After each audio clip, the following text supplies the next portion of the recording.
It would have been hard for us, people from this generation, to live without the theories and developments of medical care.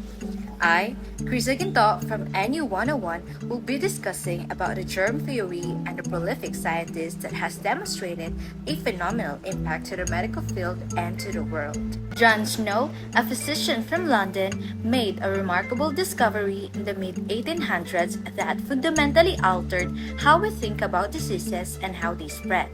He made a map showing the locations of cholera cases in London's West End and discovered that they were concentrated near a water pump on Broad Street. During that time, people strongly believed that cholera was caused by bad air.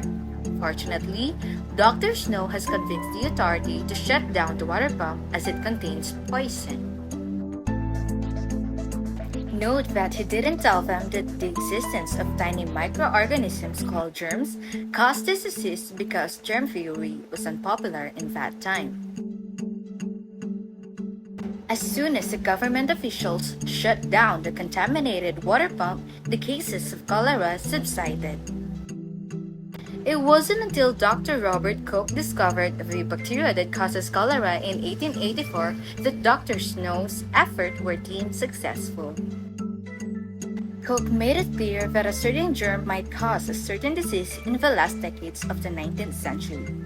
Koch examined the blood of cows that had died from anthrax under a microscope. Koch exposed mice to anthrax-infected cow blood, and the mice developed the disease as well. Dr. Koch's findings indicated that when a pure culture is injected into a healthy, susceptible host, the disease will be recreated. Here's an interesting fact.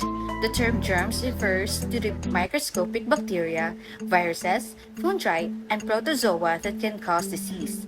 One germ can multiply into more than 8 million germs in one day. Robert Koch made the discoveries that led Louis Pasteur to describe how small organisms called germs could invade the body and cause disease. Louis Pasteur first proposed the germ theory in 1858. Pasteur's first important discovery in the study of vaccination came in 1879 and concerned a disease called chicken cholera. So what is vaccine? Vaccine is a preparation that is used to stimulate the body's immune response against diseases. Vaccination protects the vaccinated persons and those around them who are vulnerable to the diseases, reducing the risk of diseases spreading among family members, schoolmates, or colleagues, friends, neighbors, and other people in the community. Until the 20th century, it was common to lose a child to disease, for example, the smallpox.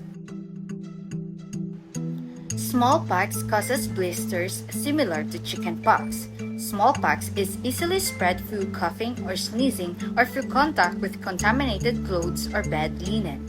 But due to the development of vaccines, there has not been a single natural case of smallpox in the world since 1977. Germ theory encouraged the reduction of diseases to simple interactions between microorganism and host, without the need for the elaborate attention to environmental influences, diet, climate, ventilation, and so on that were essential to earlier understandings of health and disease. The germ theory led the introduction of new vaccines, antiseptics, and government intervention in public health.